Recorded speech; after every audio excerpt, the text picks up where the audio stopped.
rainhas que largaram tudo e seus maridos. Se tem uma coisa que a história nos ensinou é que casamentos reais raramente eram sobre amor. Na maioria das vezes eram contratos políticos com vestidos bonitos e muita falsidade na corte.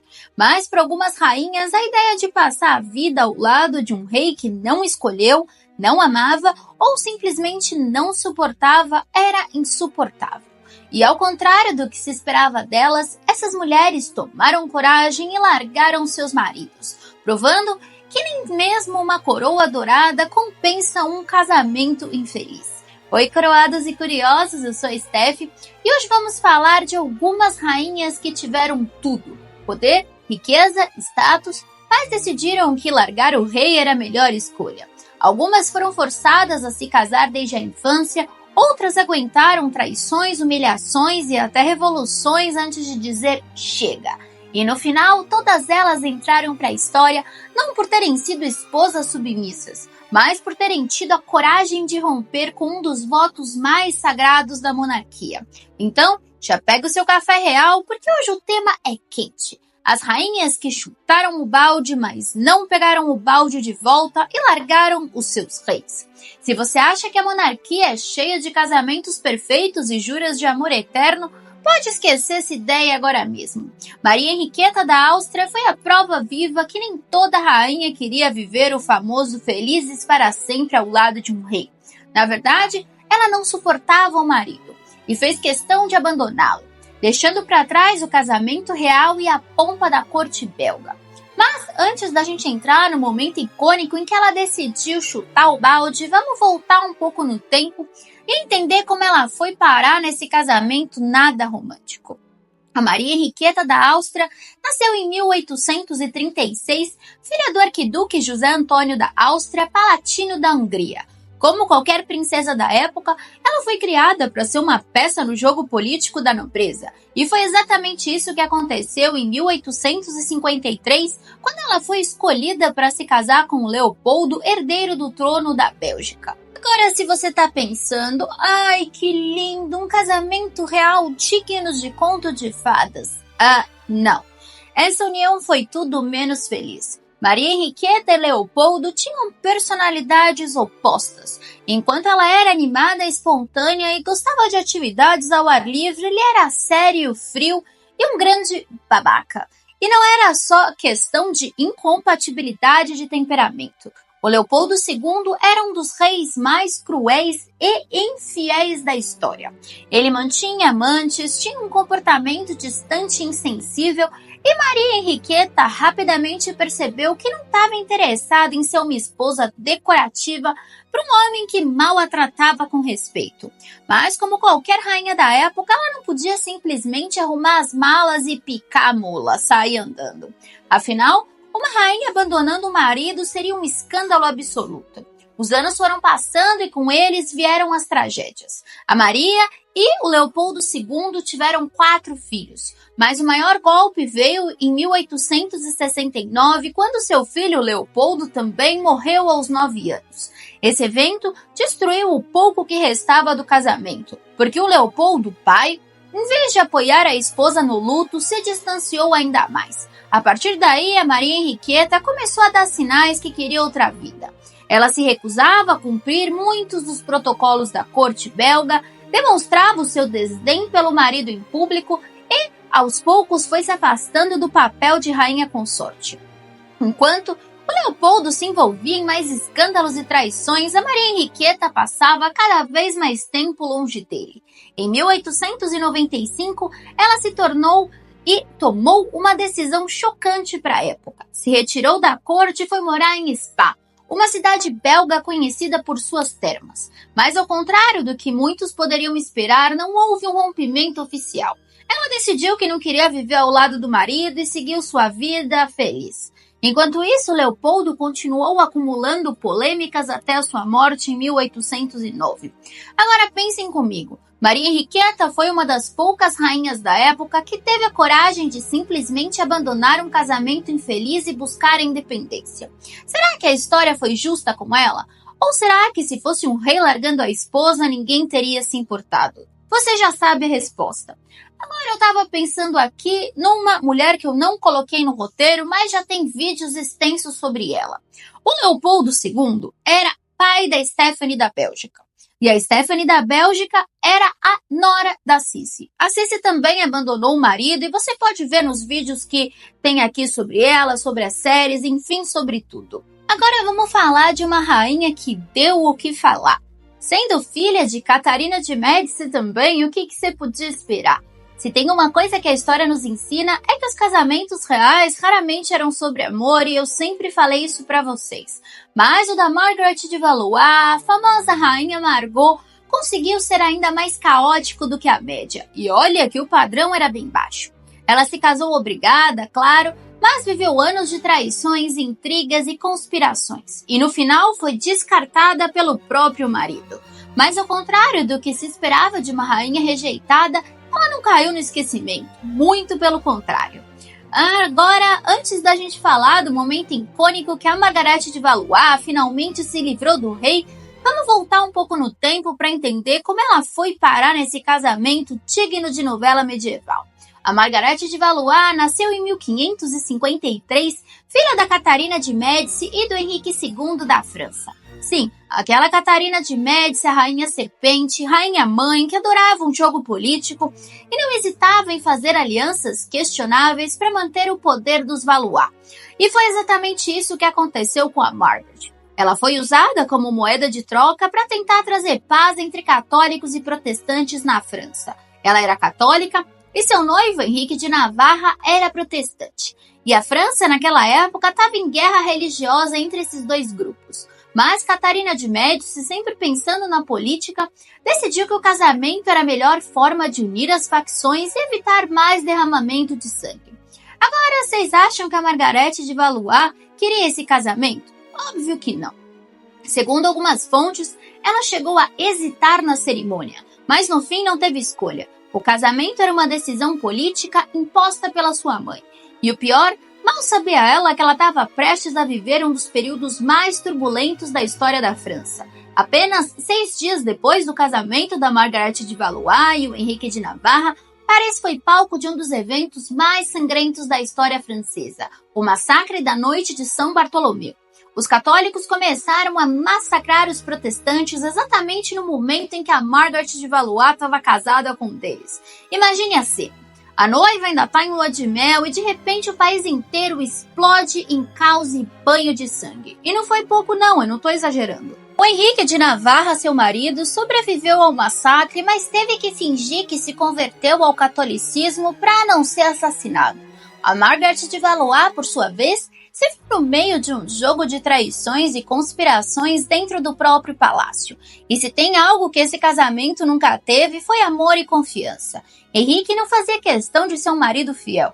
E a Margaret, por sua vez, também teve seus próprios relacionamentos extraconjugais. Afinal, chifre trocado não dói. Em 1577, então, a Margaret foi enviada para Agen com uma missão oficial de pacificar a região. Mas chegando lá, ela pensou, quer saber, eu vou governar aqui do meu jeito.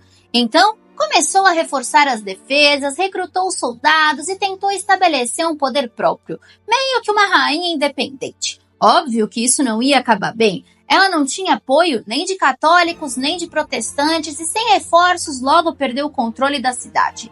Quando percebeu que a coisa ia azedar, tentou fugir e começou uma saga de perambular pela cidade, pelo sul da França, sem dinheiro, sem segurança e com pouca gente disposta a ajudá-la. Basicamente uma road trip medieval, só que sem glamour e muito risco de perder a cabeça. No final das contas, ela acabou indo parar em Nerac, onde ficou um tempo na corte do marido em Navarra, que o nome dele era Henrique de Navarra. Mas como Margaret era mestre em atrair confusão, não demorou muito para se meter em novos dramas políticos e familiares. Se existisse reality show naquela época, ela com certeza seria a protagonista, cheia de carisma, tretas e escândalos. E a melhor parte, anos depois ela escreveu tudo em suas memórias, contando os podres da nobreza francesa, com um detalhe que faria qualquer roteirista de série morrer de inveja. Ela estava lá. E aí agora a gente entra num barraco. Em junho de 1583, Enquanto ela estava na corte do irmão Henrique III, ela adoeceu seriamente. Aí começou a fofoca. Será que a rainha Margot estava grávida de um amante? Porque ela já estava afastada do marido e todo mundo sabia que o casamento deles era pura formalidade. Ou seja, se houvesse uma gravidez, o pai definitivamente não era o marido. O escândalo estava armado. A corte inteira ficou polvorosa com os rumores. Mas no fim, parece que era só uma doença comum. Nada de herdeiros ilegítimos dessa vez, glória a Deus. Agora, o que fez a situação piorar foi que a Margaret quis sair da corte do irmão e voltar para Navarra. Mas o seu marido simplesmente se recusou a recebê-la. Basicamente, o cara bateu o pé e disse: seu problema, não meu. Ele já estava interessado em reforçar sua posição política e sabia que a Margaret trazia mais encrenca que benefícios. Resultado, ela ficou numa espécie de exílio forçado, sem poder voltar para o marido e sem muito espaço na corte do irmão, vivendo à margem. Só que em 1584, depois de muitas negociações e apelos, o marido, Henrique de Navarra, finalmente concordou em recebê-la de volta em sua corte. Mas claro, a relação entre eles continuou tão gelada quanto um castelo no inverno. Depois de anos de tretas com o marido, Henrique de Navarra, em 1585 a Margaret decidiu que já tinha aguentado o suficiente e deu o pé. Mas ela não saiu de fininho, não. Antes de ir embora, ela meteu uma rebelião contra o próprio marido. Trocou de lado e apoiou a Liga Católica, um grupo ultracatólico que lutava contra os protestantes e, por tabela, contra o marido. Isso foi um belo tapa na cara político do marido, já que ele era líder dos huguenotes, protestantes franceses. Sem um lar fixo, a Margaret acabou se isolando no castelo de Usson, no centro da França, onde passou quase 20 anos vivendo como uma rainha renegada, mas ainda cheia de charme e influência. Lá, ela transformou o castelo em seu próprio refúgio e continuou puxando os cordões da política francesa nos bastidores como a mãe tinha feito. Mas aí, em 1593, o seu marido, Henrique de Navarra, já tinha virado rei da França como Henrique IV, e ele decidiu que precisava resolver essa questão matrimonial. Afinal, um rei católico recém-convertido não podia continuar casado com uma esposa exilada e encrenqueira. E a Margaret, bem, depois de anos no castelo de Usson, ela também estava de saco cheio dessa situação indefinida. Os dois fizeram as pazes e a Margaret, sempre sagaz, aceitou colaborar com Henrique para anular o casamento. Em 1599, o Papa finalmente oficializou a anulação, abrindo caminho para que o Henrique IV se casasse com Maria de Médici e garantisse um herdeiro legítimo para o trono, já que ele e a rainha Margot não tinham tido nenhum filho. E a Margot virou uma espécie de titia estilosa da monarquia francesa. Depois de anos de escândalos e exílio, ela voltou para Paris, reconstruiu sua reputação e viveu o resto da vida curtindo a vida adoidado, com o prestígio de ser uma Valois de sangue azul, mas sem o marido para atrapalhar sua liberdade. E ainda de quebra escreveu suas memórias contando tudo o que rolou nos bastidores da corte. A rainha Margot foi então, sem dúvida, uma das mulheres mais icônicas e intrigantes do Renascimento francês. E provou que mesmo em uma época em que mulheres tinham pouca voz, ela deu um jeito de ser ouvida e com certeza eu vou fazer um vídeo só da rainha Margot. Nossa próxima rainha viveu um verdadeiro drama de novela histórica e a gente tem um vídeo completo sobre ela aqui. A Margaret Tudor, irmã do Henrique VIII, que nasceu, claro, para ser uma peça no tabuleiro político europeu. Como toda princesa da época, ela não tinha o luxo de escolher com quem se casaria. Sua família fazia isso por ela, e cabia a ela somente sorrir e assinar. Mas ao contrário da princesa obediente que esperavam que fosse, ela decidiu seguir o próprio coração. Quebrou protocolos, largou um rei e, no final das contas, entrou em outro casamento mais problemático. Mas antes da gente chegar ao grande momento em que a Margaret chutou o balde uma vez, mas queria que fossem duas, precisamos voltar um pouco no tempo para entender como ela foi parar em casamentos reais complicados. A Margaret Tudor era filha do Henrique VII e Elizabeth de York, e nasceu em 1489, crescendo, sabendo que seu futuro estava traçado.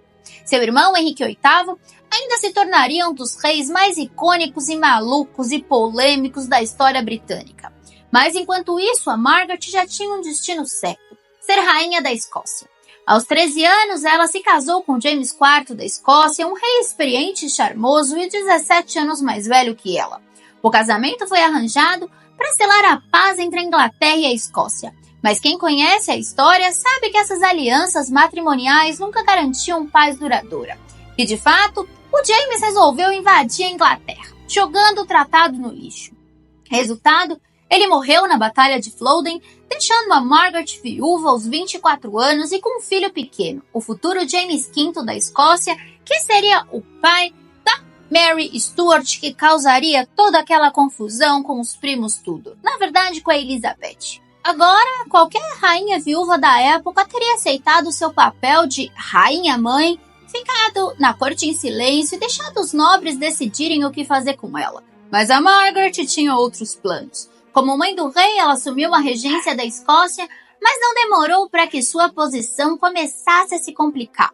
A nobreza escocesa já desconfiava dela por ser inglesa, e a situação piorou drasticamente quando, em 1514, a Margaret se casou novamente. E não com qualquer nobre escocês, mas com Archibald Douglas, conde de Angus, um homem poderoso, influente e muito impopular. O casamento foi um escândalo absoluto. O Conselho Escocês usou isso como desculpa para afastá-la da regência, alegando que uma nova rainha consorte criaria instabilidade política. Assim, em 1515, John Stuart, duque de Albany, foi nomeado regente no lugar dela. Margaret, temendo por sua segurança e vendo que estava perdendo o controle da situação, fez com que qualquer pessoa em apuros faria. Fugiu para a Inglaterra e foi pedir arrego ao irmão Henrique VIII. Mas foi nesse momento que ela percebeu que tinha cometido um erro enorme, além de conviver com o irmão, claro. Enquanto Margaret Tudor estava longe, o Archibald Douglas, o seu marido, assumiu o controle da corte escocesa e do jovem rei James V. Mas, em vez de agir como um regente responsável e padrasto, ele conseguiu arranjar inimigos por todos os lados. Para piorar ainda mais a situação, a Margaret descobriu que ele não era um exemplo de fidelidade. Ele estava mantendo uma amante no castelo. O casamento desmoronou então, e depois de anos tentando se livrar dele, ela conseguiu a anulação em 1527. Mas a Margaret, como sua neta, não era do tipo que desistia do amor, pelo menos não do casamento. Aí, ela se casou com Henrique Stuart. No início, seu filho James V até apoiou a decisão, mas depois que assumiu o poder, mudou de ideia e começou a dificultar as tentativas da mãe de se divorciar outra vez. Ela chegou a pedir ajuda para o Henrique VIII, que na época ainda não acreditava em divórcio. Sim, ele não quis ajudar a irmã. Ela insistiu por anos, mas sem apoio político necessário, acabou presa nesse terceiro casamento até sua morte em 1541. Agora fica a pergunta: se ela tivesse ficado viúva e nunca tivesse se casado novamente, será que a história da Inglaterra e da Escócia teria sido diferente? Agora vamos falar de mais uma polêmica, que é conhecida como a Loba da França, Isabel da França. Enquanto a maioria das rainhas eram criadas para serem esposas submissas e discretas, a Isabel se cansou do papel de figurante, reuniu aliados e derrubou o próprio marido do trono. Sim, a gente não está falando apenas de uma rainha que largou o rei. Ela depôs o Eduardo II da Inglaterra e assumiu o poder como regente do filho. A Isabel da França nasceu em 1295, filha do rei Felipe IV da França, um dos monarcas mais poderosos do seu tempo. Como qualquer princesa medieval, seu casamento foi arranjado para fortalecer alianças. Então, aos 12 anos, ela foi enviada para a Inglaterra para se casar com Eduardo II. No início, a Isabel desempenhou seu papel como rainha consorte e teve 4 filhos, mas a influência dos favoritos do rei começou a sufocar sua posição na corte. Primeiro, Eduardo II era extremamente próximo de Piers Gaveston, o que enfurecia a nobreza, e quando eu digo próximo, diziam que os dois tinham um nheco-nheco sexual. Os nobres ficaram tão putos da vida que o Gaveston acabou sendo executado em 1312. A Isabel agora achou que estava de boa e teria o seu espaço garantido, mas o Eduardo arrumou outro favorito, Hugo de Spencer, que dominou o rei e isolou a rainha do poder. A Isabel estava tão cansada de ser colocada para escanteio que disse para o marido Eduardo II que queria ir para a França para negociar a diplomacia com seu irmão. Assim, ela foi para lá em 1325 e aproveitou a oportunidade para se aliar a opositores do marido, além de conhecer e se apaixonar por Roger Mortimer, um nobre inglês exilado. Eles formaram um exército e invadiram a Inglaterra em 1326. O Eduardo II não teve apoio suficiente e foi capturado. Abdicou, foi preso e morreu em 1327 sob circunstâncias misteriosas. Dizem que por suas tendências homossexuais ele foi morto com um pau em brasa no fiofó. Enfim, com Eduardo II fora do caminho, Isabel e o Mortimer governaram como regentes do jovem Eduardo III. Mas em 1330, quando Eduardo III virou maior de idade, ele prendeu o Mortimer e pegou o poder para si. Sua mãe passou o resto da vida afastada da política até sua morte em 1358. A Isabel da França pode ter perdido o poder no final, mas sua história continua sendo uma das mais impressionantes da Idade Média. Poucas rainhas conseguiram derrubar o marido, o rei, governar o país e depois sair viva da história. Agora pensem comigo, a Isabel será que foi uma vilã ou uma mulher tentando sobreviver em um mundo dominado por homens? E se ela tivesse voltado para a Inglaterra e aceitado seu papel de rainha consorte, será que a história teria sido diferente? Enfim, depois dessa viagem pelas histórias das rainhas que chutaram o balde e abandonaram seus maridos, eu acho que eu esqueci algumas, mas talvez eu faça parte 2, já deu para perceber que ser rainha não era um conto de fadas. Quando pensamos em realeza, geralmente imaginamos casamentos arranjados, vestidos luxuosos e grandes banquetes. Mas na verdade é que para muitas dessas mulheres a coroa era mais um peso do que um privilégio. Cada uma dessas rainhas enfrentou desafios diferentes, mas todas tiveram algo em comum. Recusaram-se a permanecer em casamentos que a sufocavam.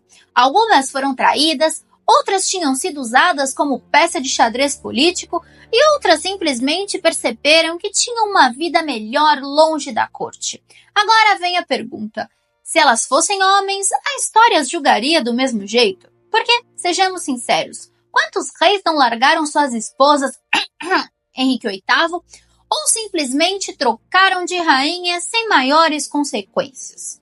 Enfim, esses reis continuam sendo lembrados como grandes monarcas, enquanto rainhas como a Margaret de Valois ou Isabel da França foram taxadas de problemáticas por desafiarem o sistema, em seus maridos. E mais, será que elas tiveram escolha? Porque em uma época em que o casamento era menos sobre amor e mais sobre política, essas mulheres não estavam apenas fugindo de relações infelizes. Estavam quebrando regras de um jogo que não foi feito para mulheres vencerem. Agora me conta aqui nos comentários. Se você tivesse que escolher uma dessas rainhas para um jantar histórico, qual seria? Qual delas fez a melhor escolha ao largar o marido e seguir a vida? Eu quero saber a sua opinião. E se você ainda não se inscreveu no canal, essa é sua deixa. Aqui, o cafezinho nunca esfria e as intrigas da história são sempre servidas quentinhas para você. Temos vídeos novos todos os dias, às 8 horas da noite. Um beijo e eu te vejo amanhã para mais um Steph Flix.